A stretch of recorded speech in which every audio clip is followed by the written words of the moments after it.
to enable or disable calendar show completed reminders on Samsung Galaxy S26 Ultra. Let's start the video. First of all, go to App Library. Here, click on Calendar app.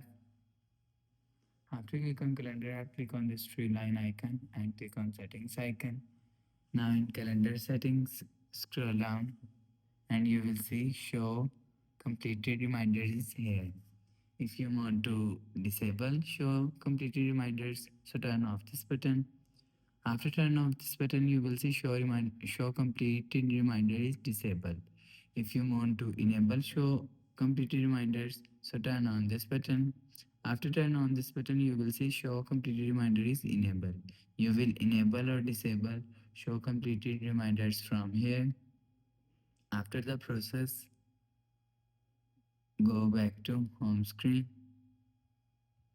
So that's how you can enable or disable show calendar completed reminders on Samsung Galaxy S26 Ultra.